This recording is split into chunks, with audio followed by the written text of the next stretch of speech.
देखिए, मुद्दों पे तो हमेशा बात करते हैं, हम तो कप सिरप पे भी बात कर रहे हैं ना। लेकिन हम तो सरकार को इस बात का जता भी रहे हैं कि भैया पकड़िए, जिस तरह से बच्चे जिससे घटना आई है, कई बच्चों की तबीयत खराब हुई है, तो जिम्मेदारी सरकार की होती है कि उनको पकड़ना, जो मुख्य आरोपी हैं पकड़ के उनको सजा दिलाना। आप क्या इनका बुलडोजर जो पहले फट से पहुंच जाता था, अब बुलडोजर ने कप सिरप पी लिया, क्या ऊँगने लगा है, जो ऊँग में है नहीं पहुंच पा रहा है। वैसे तो पहले पहुंच जाता था, गिरफ्तारी के पहले बुलडोजर पहुंच जाता था, अब नहीं पहुंच रहा है, तो मुद्दा तो हम उठा ही रहे हैं। लेकिन एसआईआर भी बहुत बड़ा मुद्दा है, वोट चोरी कोई कम बड़ा मुद्दा नहीं है। उत्तर प्रदेश के अंदर में जो लोग रहते हैं, कुछ लोग बाहर नौकरी के लिए जाते हैं, करीब कितने लोग यहाँ पे 3-3.5 करोड़ लोग हैं जो बाहर नौकरी के लिए जाते हैं। आप देखिए कि बंगाल में बीजेपी के नेता कहते रहे कि 1 करोड़ बांग्लादेशी है, किसी ने कहा 1.5 करोड़ बांग्लादेशी है, तो ये बांग्लादेशी कहाँ गए?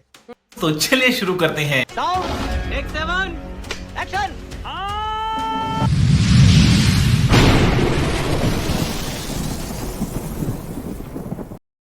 नमस्कार दोस्तों, स्वागत है आप सभी का मेरे आज के इस नए वीडियो में। दोस्तों, आज की वीडियो में हम ये देखेंगे कि जो बीजेपी के द्वारा जो भी एसआईआर का मुद्दा चलाया जा रहा है, कुछ लोग कह रहे हैं ये तो चुनाव आयोग करा रही है, लेकिन ये मुद्दा तो आखिर बीजेपी का ही है। इसी मुद्दे के दम पर बीजेपी ने बिहार में चुनाव जीता और अब ये मुद्दा बंगाल और यूपी में भी चल रहा है और इनफैक्ट पूरे देश में चल रहा है। तो दोस्तों, अभी आने वाले कुछ दिनों में यूपी का इलेक्शन आने वाला है, जहाँ से ये तय होगा कि अगले बार 2029 में भारत में किसकी सरकार बनेगी। तो दोस्तों, बंगाल में जो एसआईआर हो रहा है, इसमें ममता दीदी को बहुत ज़्यादा उछल रही है। उनका कहना है कि बीजेपी बंगाल में एसआईआर इसलिए करा रही है क्योंकि वो हमारे जो पक्ष के जो वोटर हैं उनका नाम काट कर बंगाल में भी अपनी सरकार बनाना चाहती है। तो दोस्तों, इसी बात पे डिबेट चल रही है और आइए, एक तरफ डिबेट में बीजेपी की तरफ से गौरव भाटिया जी हैं, कांग्रेस की तरफ से हमारे चरण सिंह सापड़ा जी हैं और सपा प्रवक्ता अनुराग भदौरिया जी भी हैं। तो दोस्तों, डिबेट काफ़ी अच्छी हुई है। आइए पहले हम डिबेट देखते हैं, फिर आगे की बातचीत करते हैं। नींद में चला गया है मलुक जी। देखिए अंजना जी, पहली बात तो ये है कि पहले दिन से जितनी भी डिबेट हुई, जितने भी चैनल पे हम ये कहते रहे चुनाव आयोग संवेदनशील है और जनहित और देश हित में फैसले लेगा, टाइम आगे बढ़ाएगा। 2 बार ठीक है, समझिए। पहले बढ़ा, अभी 1 महीने आगे बढ़ गया है। तो 4 करोड़ किसके हैं, किसके नहीं है, किसको पैसे से पता लगा। अगर इस पे जाएं तो अखिलेश जी सारे नेशनल टेलीविजन पर आज तक पे कल बोल रहे थे जो गड्ढा खोदता है वही गिरता है उसमें। तो अखिलेश जी को पता कैसे लग गया था पहले। पर इस चीज के हमारी पार्टी पक्षधर है एनडीए चुप कर बे कुत्ते में आरएलडी चौधरी जैन जी कि किसी भी कीमत पे एक भी वोट रहना नहीं चाहिए, सबके वोट बढ़ने चाहिए, एसआईआर का पूरा पालन होना चाहिए और जो गलत वोट बने हुए हैं वो सब कटने चाहिए। किसी भी तरीके से संविधान के अनुसार चुनाव आयोग एक संवैधानिक संस्था है और कोई भी गलत काम नहीं होना चाहिए, पर जनहित में टाइम और वोट पूरी बढ़नी चाहिए। कुछ का कुछ बोलते हैं टेलीविजन पे आके। पहले अबे शक्ल तेरी बवासीर जैसी बातें तो अच्छी किया कर। कह रहे थे क्या टाइम की क्या है, टाइम क्यों कर दिया, 3 बार आगे बढ़ गया। तो भदौरिया साहब क्या स्वागत करेंगे इस चीज का, या अब कह रहे हैं भदौरिया साहब इनको पता कैसे लग गया। अरे भाई, अखिलेश जी को पता कैसे लग गया था, वो कैसे कह रहे थे जो खड्डा खोदता वही गिरता, उसमें 4 करोड़ बीजेपी के वोट कट गए, एनडीए के वोट कट गए, उन्हें कैसे पता थी। तो कुछ का कुछ बोल रहे हैं अंजना जी ये लोग, बट संवैधानिक संस्था, माननीय सुप्रीम कोर्ट का एंटरिम आदेश था बिहार में, उसका कंप्लायंस करते हुए और पूरा जनहित और देश हित में चुनाव आयोग काम करेगा और सब वोट जो टाइम है पूरी तरह बढ़ाए जाएंगे। आरोप प्रत्यारोप किसके वोट हैं किसके नहीं है, ये तो सब अपने अपने काल्पनिक तौर पे बात कर रहे हैं किसके पास क्या प्रूफ है, बट ये सच है वोट अभी बड़ा प्रदेश है सबसे, वहां से देश की एक धारा तय होती है। अगली भारत सरकार किसकी बनेगी, यूपी में सरकार किसकी बनेगी, उसी की फिर देश में सरकार बनेगी। तो सारी वोट पूरे तरीके से बढ़नी चाहिए। हमारी पार्टी भी चौधरी जैन जी आरएलडी इस चीज के पक्षधर हैं। ये बड़ी अच्छी बात कही आप। 2 बार नाम ले लिया आपने उनका, 2 बार जैन जी का नाम ले लिया। आज के लिए ठीक है, आज के लिए इतना ठीक है। सापरा साहब को दिखाइए। सापरा साहब, ये जो हम नंबर्स बता रहे हैं, 11 दिसंबर तक जो भी इलेक्शन कमीशन की तरफ से नंबर्स दिए गए हैं, ट्रांसफर हुए हैं 1 करोड़ 27 लाख लोगों के, 84,70,000 लोगों के जो गैर हाजिर रहे, मौतें हुई हैं 46 लाख, डुप्लीकेट साबित हुए हैं 23,700,000, जो कि मुद्दा डुप्लीकेट का ही तो उठाते हैं राहुल जी, और फिर अन्य जो है वो लगभग 9.5 लाख के आसपास। अब इन वोटर्स का जो कि कुल मिलाकर अभी तक लगभग 3 करोड़ वोटर्स के नाम काटे गए। अब इसमें क्या गलत है? जो गैर हाजिर है, जो डुप्लीकेट राहुल जी बार बार उठाते हैं, अगर ये नंबर्स हटाए जा रहे हैं तो अच्छी बात है ना।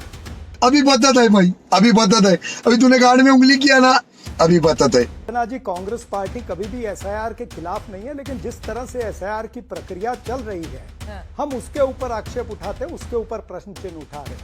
मैं आपको याद दिलाना चाहूंगा कि कुछ दिन पहले ही नवदीप रोनिया जो है, वहां के जो इलेक्टोरल ऑफिस है उत्तर प्रदेश के, उन्होंने एक प्रेस कॉन्फ्रेंस में कहा था कि 99.8% फॉर्म जो है वो हमने बांटे हैं और 99.6% फॉर्म जो है वापस आए हैं और डिजिटाइज हुए हैं।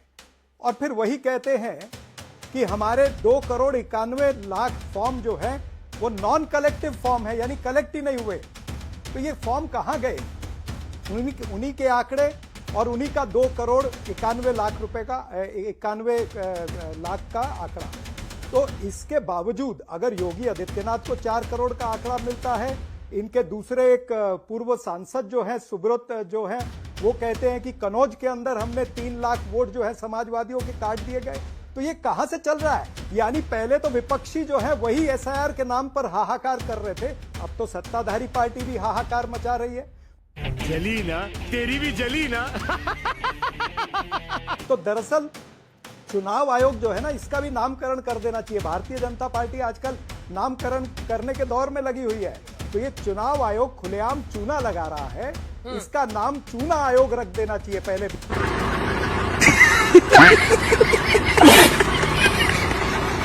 बिहार में चुना लगाया, फिर उससे पहले महाराष्ट्र में लगा, उससे पहले हरियाणा में चुना लगा।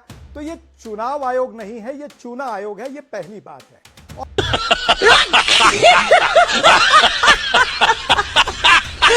और फिर ये सारा जो रायता फैल रहा है, इस रायता फैलने को समेटने के लिए तो चुनाव आयोग ही आएगा ना। जितने प्रश्न विपक्ष पूछ रहा है, क्या चुनाव आयोग ने उसके ऊपर कभी कोई उत्तर दिया है? ये बड़ी अच्छी बात कही आप। हमने बिहार पर सवाल पूछे, हमने पूछा कि एसआईआर के बाद में 1,20,00,000 वोटर कैसे फर्जी आ गए उसके अंदर। हमने ये पूछा कि एसआईआर के बाद भी बल्क रजिस्ट्रेशन किस तरह से हुआ, कहीं पर 597 हुआ, कहीं पर 248 हुआ, कहीं पर 486 हुआ, ये कैसे हुआ? उसका कोई उत्तर नहीं आया।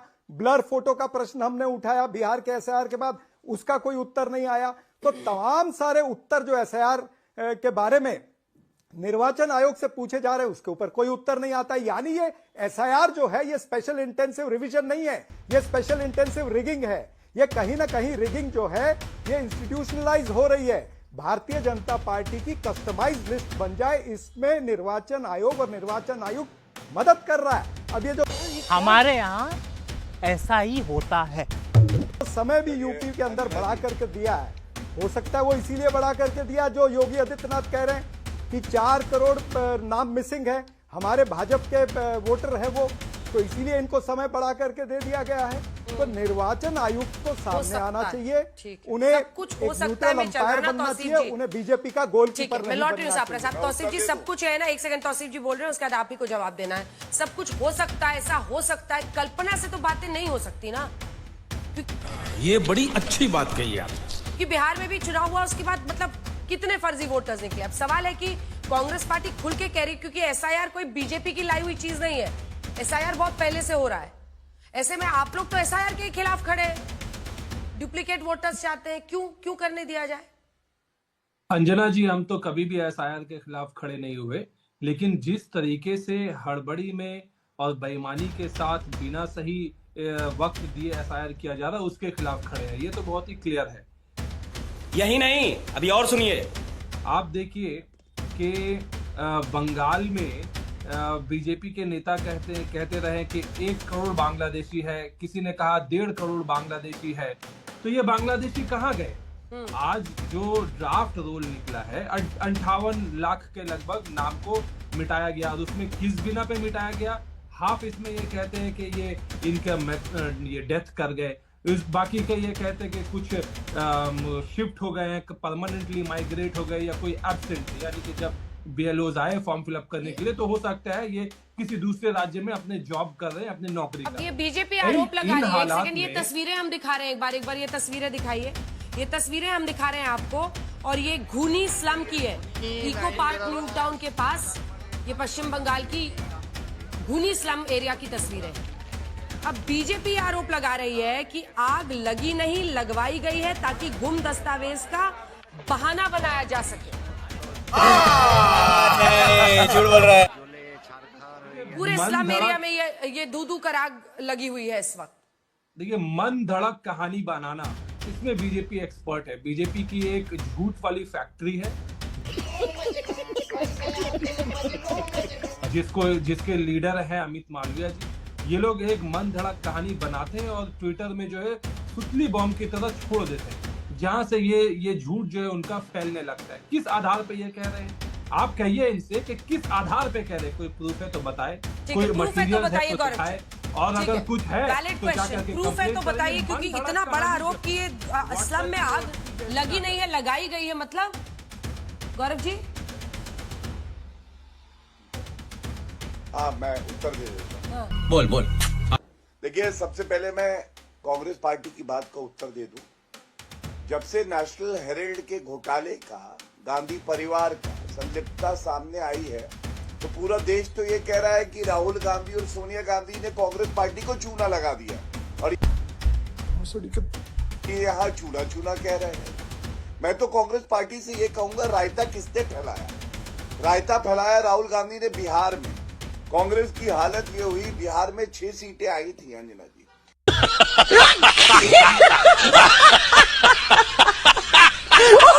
इनके जो बीएलए हैं, उन्होंने एक भी अपील दायर नहीं करी।